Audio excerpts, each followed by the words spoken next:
Malam ni kita nak mulakan mukadimah kita dengan mengulas kesediaan PAS dan Bersatu untuk menerima Khairi Jamaluddin ke dalam parti mereka. Ini kenyataan ini saya percaya dibuat berhubung dengan desas-desus bahawa esok ialah hari penentuan di mana laporan disiplin telah pun dibuat ke atas Khairi Jamaluddin, ke atas Hishamuddin Tun Hussein, dan saya dipahamkan juga ada laporan disiplin ke atas Tan Sri Noor Omar juga dibuat. Yang saya nak jelaskan, Tan Sri Noor Omar ni laporan disiplin ke atas dia tak ada kena-mengena kerana dia tak bangun semasa usul untuk mengundi usul ucapan dasar Presiden. Tak ada kena-mengena tuan-tuan. Ini semua fitnah belaka. Ianya berpunca daripada ucapan-ucapan yang beliau buat, tindakan orang kanan dia memberikan sokongan kepada calon bebas ketika pilihan raya yang baru lepas ni. Ini lebih kepada tindakan-tindakan yang dianggap melanggar disiplin parti. Sama juga dengan Hishamuddin juga tuan-tuan. Ianya berhubung dengan tindakan disiplin yang mungkin akan dipertimbangkan ke atas beliau. Kita tak tahu lagi apa cadangan daripada jawatan kuasa disiplin parti. Yang pasti laporan disiplin yang saya buat ke atas Hishamuddin dan Khairi Jamaluddin, Khairi saya buat laporan disiplin berdasarkan kenyataan-kenyataan 5 hari terakhir yang beliau buat, menyerang parti, mengatakan parti dah sakit, parti dah sesat, parti perlu dibetulkan. Lepas tu serangan dia terhadap Presiden ketika pilihan raya berlaku, dan ini menjejaskan calon-calon Barisan Nasional yang lain. Tak ada kena-mena dia nak undi sokong usul Presiden bertanding tak bertanding, itu dia punya pasal. Tak ada masalah. Itu tidak ada siapa pun boleh kenakan tindakan disiplin. Sama juga dengan Hishamuddin, dia tak sokong undi jawatan Presiden dengan timbalan tak dipertandingkan ke pertandingan. Tak ada kena-mena. Ianya disebabkan tindakan beliau setelah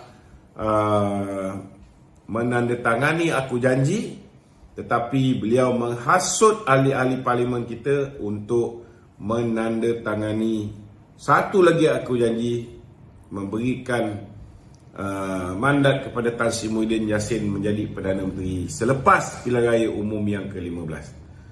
Lebih kepada tu, ada juga saya masukkan sekali dengan apa yang dia buat yang lepas. Contohnya dia menghasut pemimpin-pemimpin UMNO di Sabah untuk menyertai Bersatu. Dia membantu Tun Dr. Mahathir untuk memulihkan hubungan dengan Arab Saudi. Dia menawarkan diri secara terbuka kepada musuh kita pada ketika tu.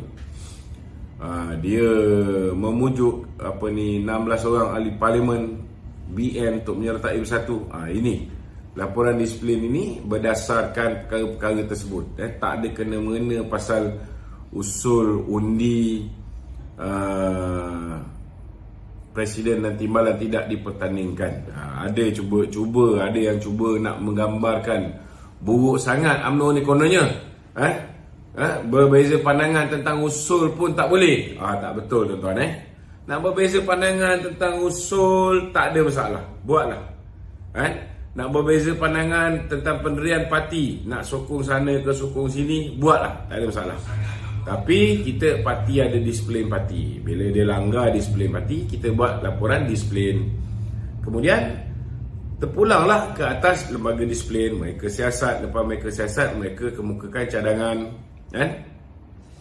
Dan akhirnya esok malam Majlis Kerja Tertinggi UMNO akan memutuskan apa tindakan, bentuk tindakan yang akan diambil kepada mereka-mereka ni. Sama ada nak dipecat ke ataupun nak digantung ke, kita harap mereka ni dapat hukuman yang ringan lah.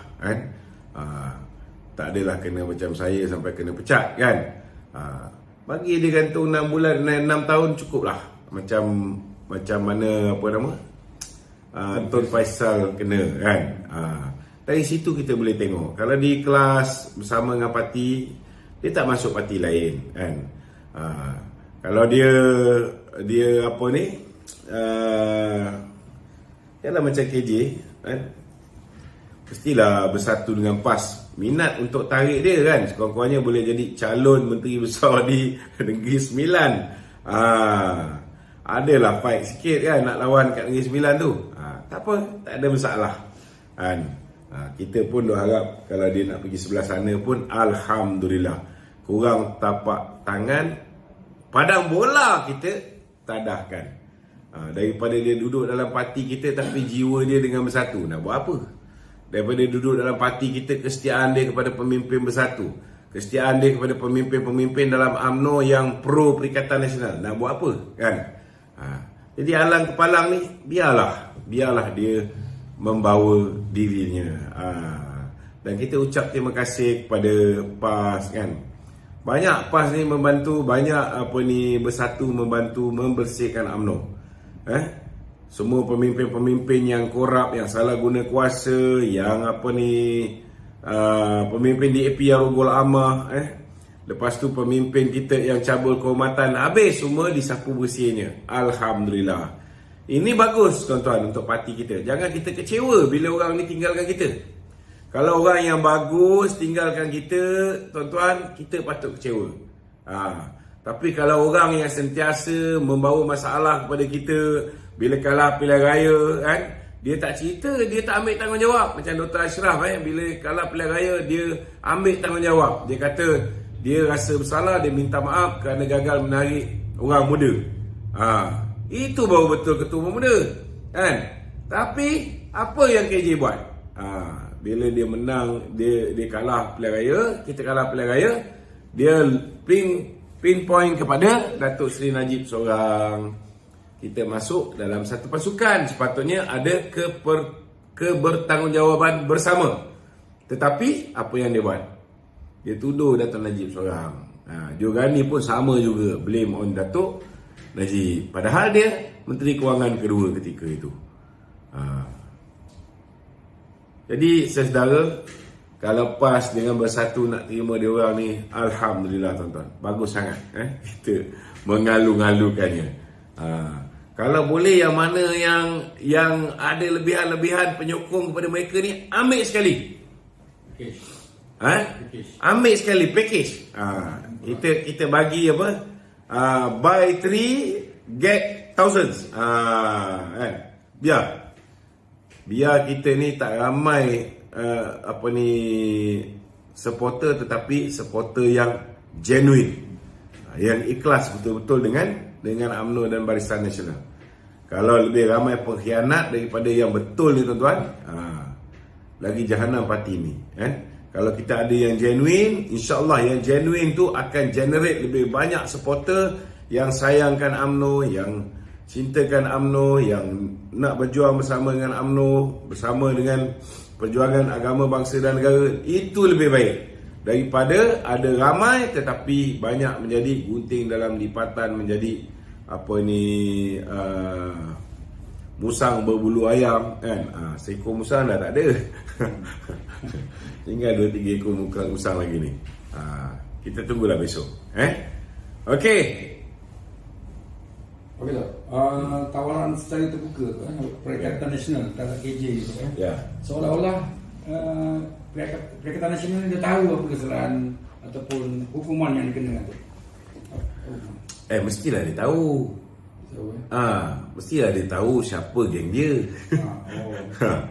Selama hari ni pun yang mendedahkan bahawa KJ membantu mereka, yang mendedahkan bahawa Hishamuddin sedang membuat sesuatu untuk menukar kepimpinan UMNO, Haji Hadi, Tuan Ibrahim Tuan Man, lepas tu seorang lagi Perikatan Nasional yang berceramah tu, lepas tu Sanusi, geng-geng ni.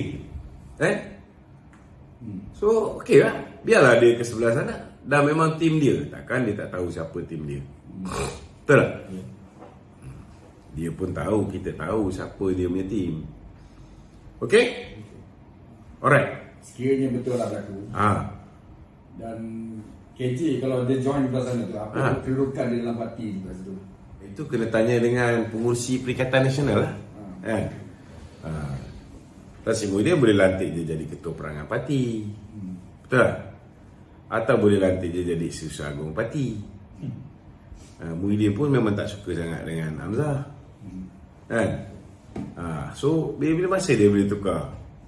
Bila Datuk Zahid KJ lawan dengan dia, KJ lawan dengan Datuk Zahid, kalah KJ. Dah kalah tu Datuk Zahid siap boleh offer dia jadi Setiausaha Agung BN. Tak nak. Tak nak. Ini masalah dia.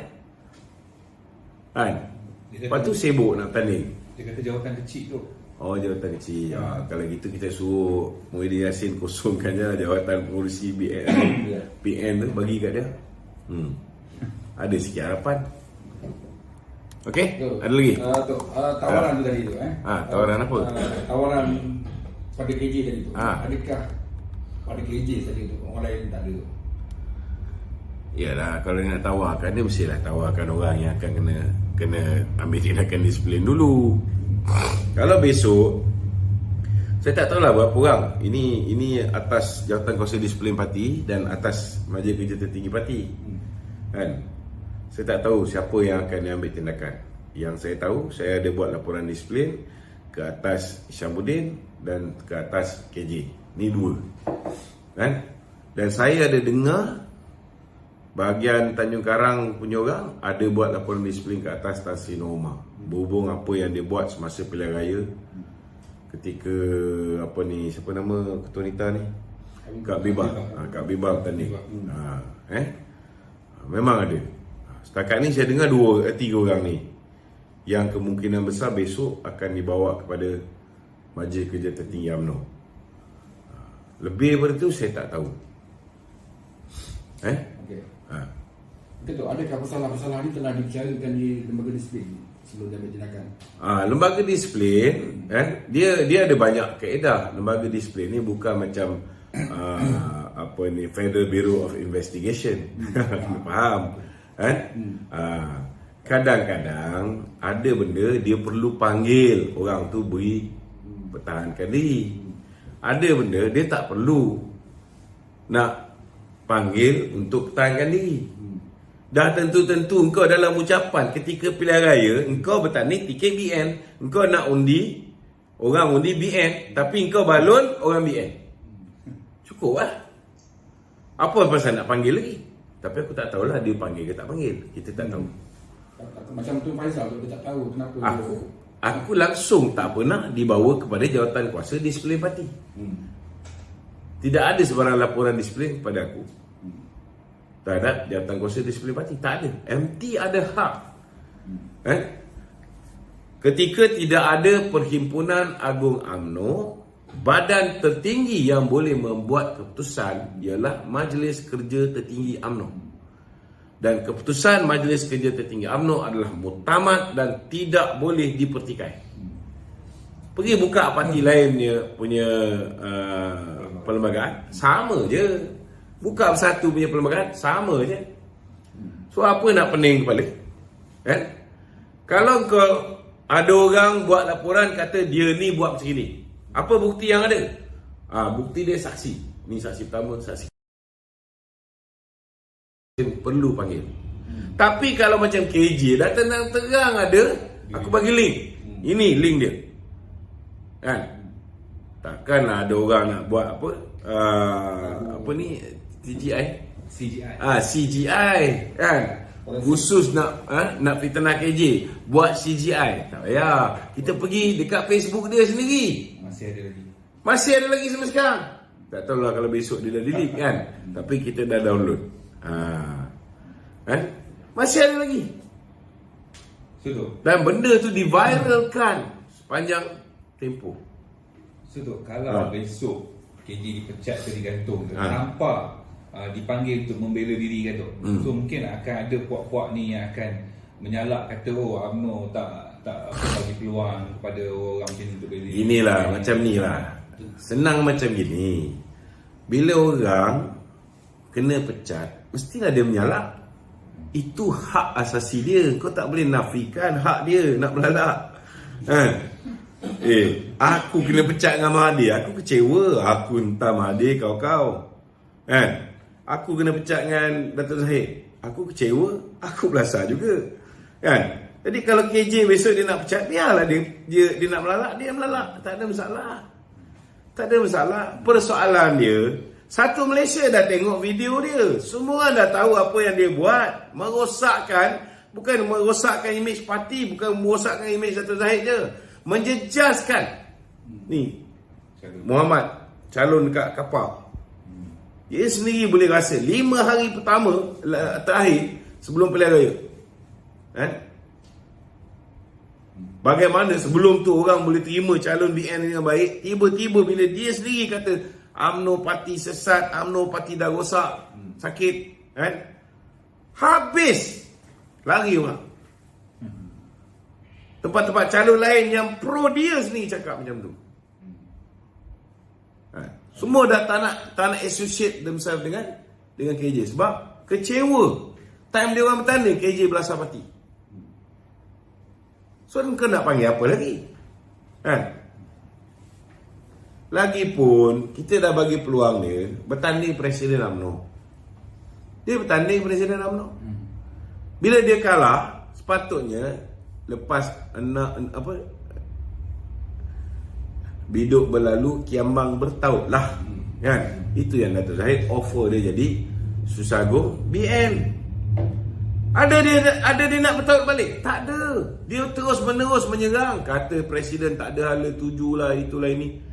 Ini manusia yang tak boleh menerima kekalahan. So kalau dia dah bertanding, dia kalah pun dia tak boleh terima. Kalau dia kena pecat, mesti dia tak boleh terima. Kau tengok lepas dia melalak pumpang. Saya tidak dipanggil bela diri. Orang panggil bela diri ni bila tidak ada bukti.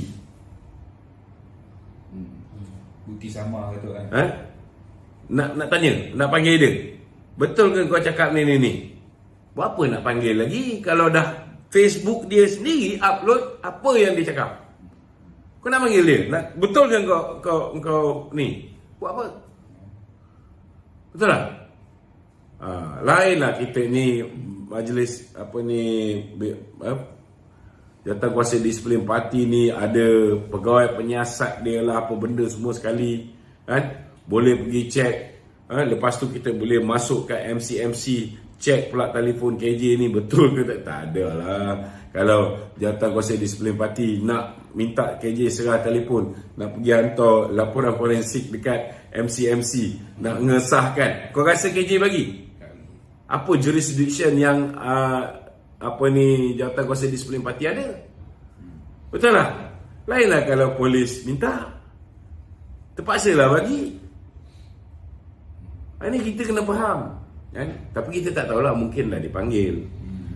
Kita tak tahu macam mana Jawatan Kuasa Disiplin Parti bekerja.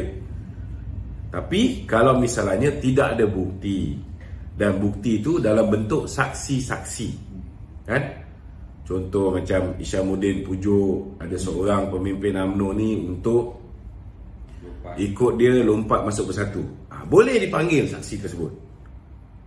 Panggil sekali Isyamuddin, betul? Masa tu dia boleh jawab. Macam tu okey panggil. Tapi kalau dah macam KJ ni ada video, nak panggil apa lagi?